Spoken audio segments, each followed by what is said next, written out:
All right, thank you very much for watching again. This is still Serious Matters. There was a blast again somewhere close to Akure in Ondo State. That's the second happening within the last 1 month. The first was the one that happened at Ondo, which was being mistaken earlier for a pipeline that had been exploded, but was later discovered that it wasn't a pipeline. There was actually an explosion that was suspected to be bombs, and it is the same thing that happened in Akure earlier on today, where the governor had gone to visit, saying that in less than 9 hours, Ondo State Governor Akure has visited the site of the explosion that happened in Akure, the state capital, for assessment. The governor gave reports of the events via his Twitter handle after he was briefed by the security chiefs. In his tweets, he said, "I have been briefed by the security chiefs that in the early hours of Saturday, March 28, a vehicle in a convoy transporting explosives to a storage facility in the neighboring state developed a fault while in transit along the Akure Road, about 2 kilometers from the Akure airport. Security personnel and other individuals transporting the ordnances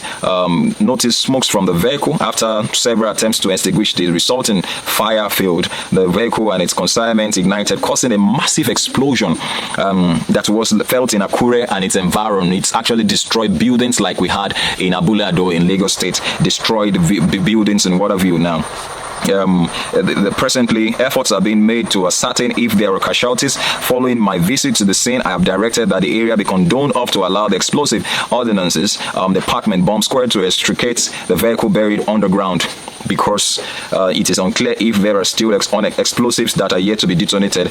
Everything is under control, and I will be updating the public on any new developments. Now, the question, we had some responses, from some people. People wondering now if it is a result of threats from the northern parts of Nigeria on the southern part, saying that they were going to deal with them, and because if one just happened in Lagos and another one is happening on that side, what is really happening?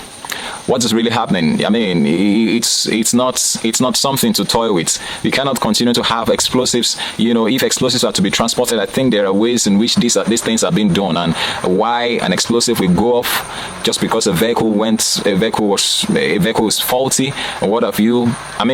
I just think it is something serious to talk about or to think about, or to look into at a time like this when we are not through with insurgencies, kidnappings, herdsmen issues. The terrorists are still there. We have now the deadliest, so to speak, coronavirus, which is not even human to fight. Keeping everybody locked down indoor, and you do not even know who to run away from. All we just know to do is to stay away. Don't touch somebody. Don't shake hands, and what have you. Now, it's uncalled for to begin to have explosives destroying people's lives and destroying properties. Now, this one, it hasn't been ascertained the casualties. Also, this vehicle that was carrying this explosive is buried under the ground because of the explosion that took place there. So, as much as possible, I want to say that the relevant authorities should look into this and see how to put under control what is really happening. The security of the country at this time is beginning to become very, very scary and becoming unbearable. Not at this time where people are now to stay indoors. Should we not be able to close our eyes and sleep when we have to, or we should be able to move or stay in their house? I want to believe that some persons were in those houses where those explosives took off, and without going out, your house is pulled down by an explosion. Wow, this is terrible. It's a serious matter. Thank you.